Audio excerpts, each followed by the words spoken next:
清华北大教授的孩子，大多数也考不上清华北大，这叫富不过三代，学也不过三代，一样的。你不信去看，我们一个学院可能100-200个教授，孩子当中基本上都考不上清华北大，但是反而会有很多农村背景的、小县城背景的反而考上。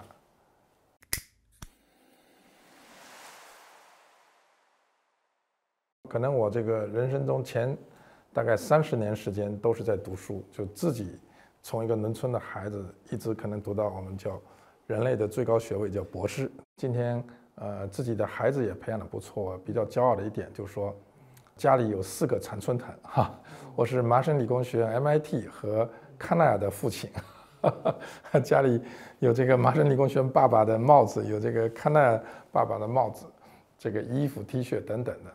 我想今天可能更希望做更多的事情，就是帮助更多的家庭和孩子实现这样的梦想。毕竟我的孩子有限，但是我希望去帮助更多的人。现在大家毕业即失业都讲当然学生吧，然后面临这样的困境，那读书还能改变命运吗？在这个时代，当然不是，你得努力读书才能改变命运。如果你看过去几千年来，或者是最近恢复高考几十年来，大量的人基本都通过读书改变命运。这就像我们回到比如说30年前，那个时候有中国很多人不认识字，现在所有人都认识字了。认识字现在并不会让你有一份特别的工作，但那个时候也许认识字就能有一份特别，因为那时候有很多文盲的存在。那现在高考，大家要知道大学录取率是多少吗？90%。你闭着眼睛就能考上，你就是全部填 C 都能考上，你好意思吗？你那叫上大学吗？所以你还得去上好的大学。我想强调的是努力这个词啊，不是所有人读书都能改变命运，不是所有人弹钢琴都能改变命运。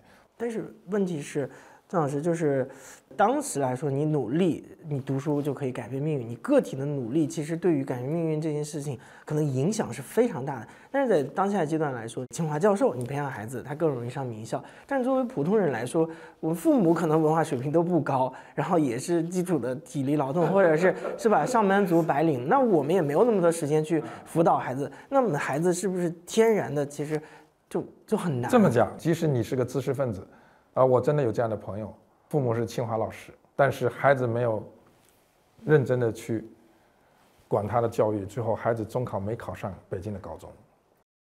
今天即使在清华北大的这个校园里，仍然有大量的学生来自农村，而清华北大教授的孩子，大多数也考不上清华北大，所以这叫富不过三代，学也不过三代，一样的，最终还是个人努力在那起至关重要的作用。你不信去看，我们一个学院可能100-200个教授，孩子当中基本上都考不上清华北大，但是反而会有很多农村背景的、小县城背景的反而考上，还真是这样子。我们做过调查的，比如说考清华北大，父母背景是什么的最多？不是富二代，不是官二代，不是大学教授，反而父母是小学老师、中学老师的，考上的概率最大，因为他们父母可以帮助他们，从小就好好学习，好好学习。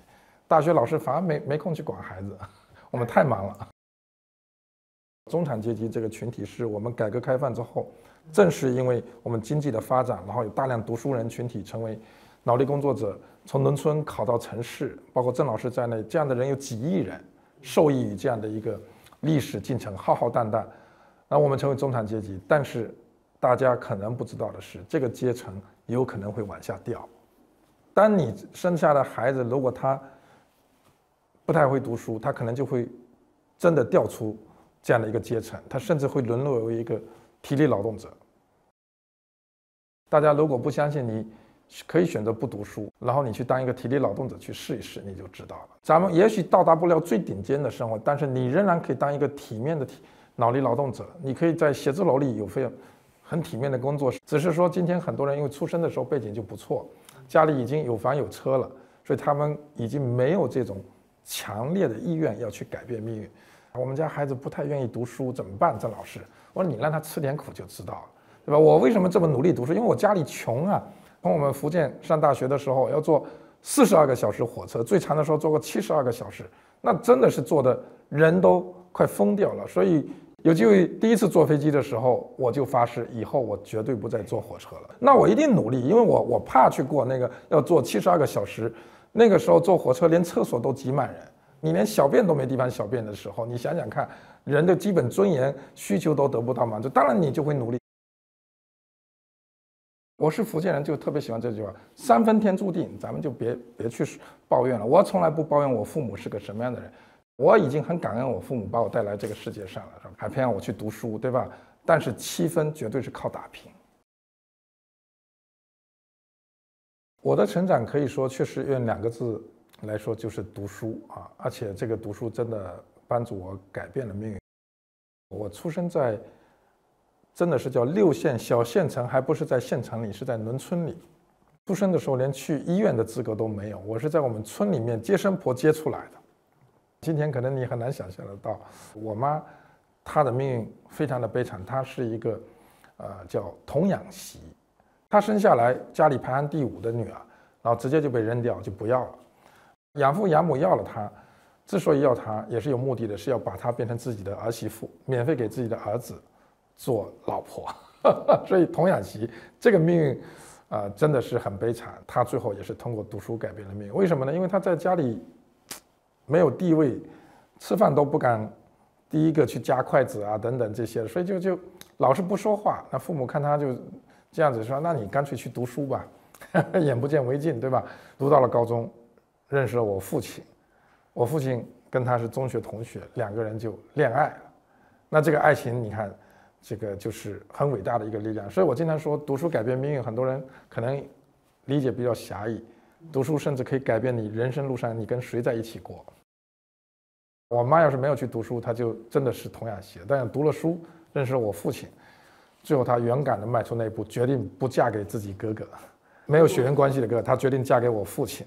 她自己读过书，她知道读书的重要性，所以她特别重视我的读书，所以一直给我换学校，换了4个。我小学一共读了4个，到第4个是进城，到我们全县最好的学校叫仙游县实验小学，终于给了我一个进城的机会。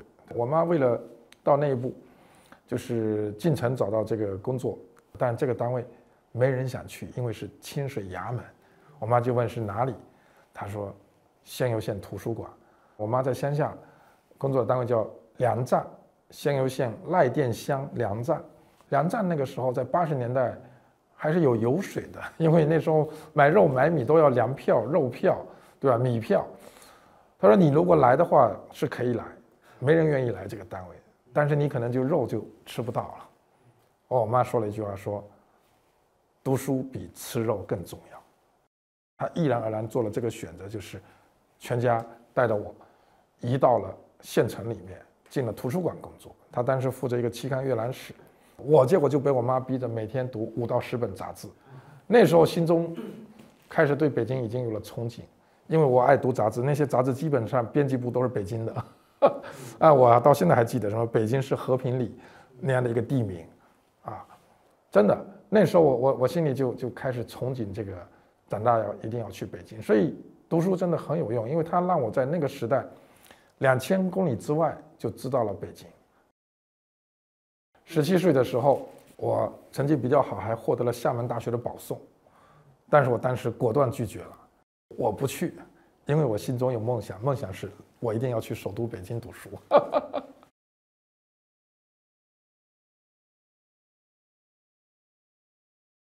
我到清华的第一件事情就是自信心被摧残了一遍，因为我看到第一就是家庭的巨大背景差别。到了那第一件事情就是我们大学生不都要学英语嘛，那时候都是用一个叫随身听的东西，听的是磁带。那我买的是50块最便宜的，我同宿舍有同学买的是索尼或者爱华的，那2个当时的价格是1500块，50跟1500，你看看差了多少倍？30倍。普通人用个可能1、2千块钱的手机，你用一个4万的手机，你想想看，那得多贵啊！所以家庭背景差别巨大，有的同学能够10指连弹钢琴、弹电脑，啪啪啪的。那我这什么都不会，我电脑没见过，我学指法开始是这样一个字一个字错的，对吧？要买自行车我都买不起，很穷的那种情况之下，包括同学过生日，邀请我去一起吃饭，我都不好意思去吃饭。为啥？因为要交份子钱啊，我连份子钱都交不起，所以我就都不答应，都不去。我那时候是我们宿舍，我们全班可能最不合群的人之一，就是每个周末别人在那去玩，我都去上自习，因为我心里只有一个想法：今天我不如你们，你们父母条件都比我好，你们来自北京、上海大城市，但是有一天我要超过你们，就这么简单。所以我一定去努力的读书。就在清华里还一样是要靠努力才能够最终你才能够成为全班前几名。你看所有的毕业生毕业的时候是不是都有名校光环，都有清华的2个字在你背后加持？但是你看10年以后，那同学跟同学之间差别是巨大的，包括认知水平都会差别巨大。有的人还在讨论圣诞节过不过呢，有的人已经可以全球自由的行走了。在我看来，就是人生其实是一个永不停止的努力过程，你一定要让今天比前一天好，一定要做到这一点。所以还是内心有一个更大的求胜的心，就是说你不满足于现状，然后愿意去为之去付出努力。你认真想想看，考清华北大又怎么了？有那么多清华北大老师，大多数人叫不出他们的名字。你要在各行各业某个领域要成为能够往前站的人，还是得需要付出特别大的努力。但是你普通人确实很难逆袭，那这是事实。那你努力了吗？所有的努力都要付出几乎超过99%人的努力。其实努力是反人性的，人都是偷懒的。你可以假想这老板也不在出差，今天你一天在公司里没活，大多数人这一天就在那摸鱼。那你可以把这一天拿来好好的学啊，学写书的本领啊，写作的本领啊，剪辑视频的本领，各种各样有用的技能，你为啥不学呢？大多数人是不学的，就是因为学习是反人性的。你一直在强调努力，但我总觉得我们就很努力。我们作为普通人，我们也可以996、007啊。你能说普通人不努力吗？我在我写过的这个自己的自传《读书改变命运》，副标题叫《普通人如何逆袭人生》，普通人逆袭人生成功的6个关键词。第一个叫眼界跟视野，这个词不是用努力来，但是你有没有主动去看？有很多人不愿意出去看，他心里没有往外走的这个意识。那他可能就真的对世界就不够的了解，看不到更好的东西。我一直跟大家讲，跟很多学生讲，你一定要从6线到5线到4线到3线到2线，一定要去每个省的省会，很多人都没去过，就在自己那个小县城里待着。你说你能看到多大的眼界，对吧？哎，有机会的还要来1线城市北上广深这样的地方去看一看，再有机会的还要出去看一看。所以这个眼界很重要。第二，比如说勇气，你看你觉得你很努力，可是你不敢啊。有的人可能连跟一个陌生人打个招呼的勇气都没有，所以在我看来这也叫不够努力，知道吗？那里面当然还写到更多的这个智慧和能力啊，包括去创业啊，去做任何事都需要有能力有智慧，对吧？这个努力其实大家往往理解就是简单的努力，其实不是，它其实是一种非常难的，就是能够坚持几十年如一日的那种努力。这种习惯是不容易养成的。大多数孩子手机一扔给他，立刻就玩手机起来了，那不叫努力，就能够把手机放在旁边，然后坚持读书，那就很厉害。能够付出这种高度努力的能力，其实是自控力。还有第5个维度叫资源跟连接，对吧？有些人可能觉得这个说的很俗，就是你得有各种各样的关系，对吧？那你要是谁都不去认识，你觉得你有可能吗？那也是一种努力啊。那你的时间花在哪呢？是不是还在船上在那看手机玩游戏呢？对吧？那叫努力吗？那不叫。我经常说一句话叫你的时间花在哪，你的未来就在哪。当然这个时间花在哪儿其实是需要智慧能力，需要你链接更多的资源去进行筛选，然后同时打开自己的眼界，有勇气的踏出那一步。没错。最后还有一个关键词分享给大家，叫使命和理想。努力说起来简单，其实是很难的事情。那什么情况之下人才会去坚持努力？就是你有一个使命，有一个理想。当你的这个理想足够崇高的时候，你会发现，甚至我们前辈们都不怕抛头颅洒热血了。你说那是不是最高级的努力？连命都不怕没有掉，是不是这个道理？但是你都是清华教授了，然后还不够吗？在这个年纪，我现在就能看到退休的样子，那有什么意思呢？还是希望说多做一点事情，就包括我今天出那么多本书。你说出书累不累？当然累了，但是有意义吗？有意义，因为我能够影响到读者，能够让进不来清华的人能够读到我的书，能够激励到他们，能改变他们的人生。那你说这意义大不大？意义太大了。人生走到一定阶段，一定要想着去帮助别人，叫达则兼济天下。老祖宗说的非常有道理。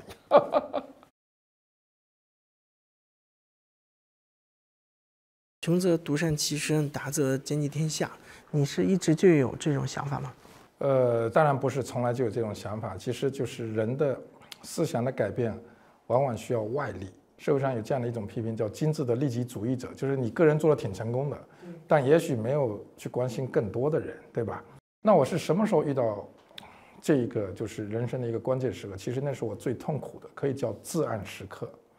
2015年的年初，我这个膝盖受伤了，就是因为我在清华课讲得很好，所以呢排课的量很大，到处邀请我去讲课的也很多。那这个做老师讲课其实也是很辛苦的体力，就是我们要一次一讲就一整天，有些时候连续2天、连续4天一直站着讲课。你想想，每天6个小时这么站下来很辛苦。那最后还真的是把膝盖这个压力太大，里面的那个软骨给碎掉了，每走一步路都里面巨疼，因为我那个骨刺啊，各种各样的东西在那碎骨头，所以最后被迫去做了这个手术。做完手术，我就确实就彻底丧失了这个运动能力，甚至有些时候我要去坐飞机的时候要申请轮椅服务，就感觉自己像个残疾人，别人看我的眼神都不一样了。那很绝望，因为你才40岁。对，所以就是那段时间我真的是心情是非常黑暗，就在想着我这真的是把一只膝盖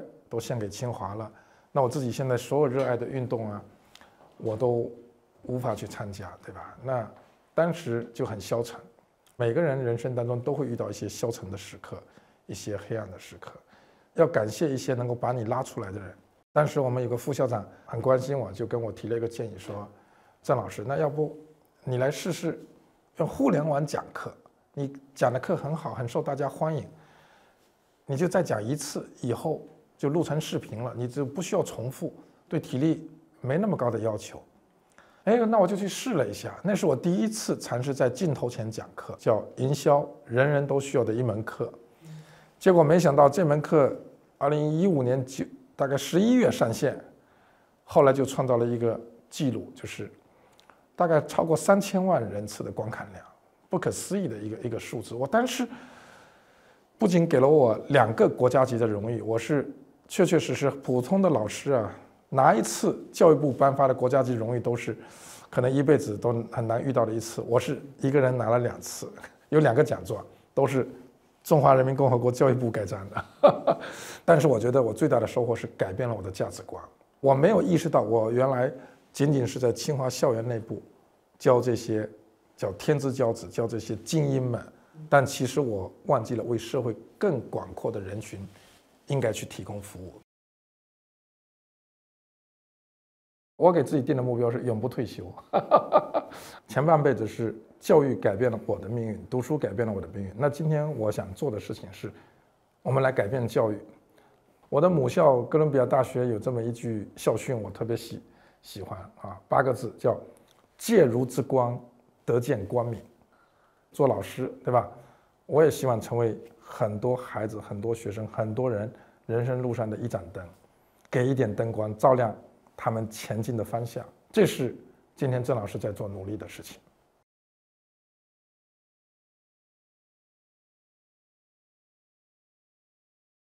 没做过这么长时间的这个采访，我觉得，而且是追问的方式非常好。就您这种采访方式，它不像一个那个记者那样问一个个看起来就比较的，而且狂追问。对，我觉得这挺好的。希望能问一些真问题，有真回答。对。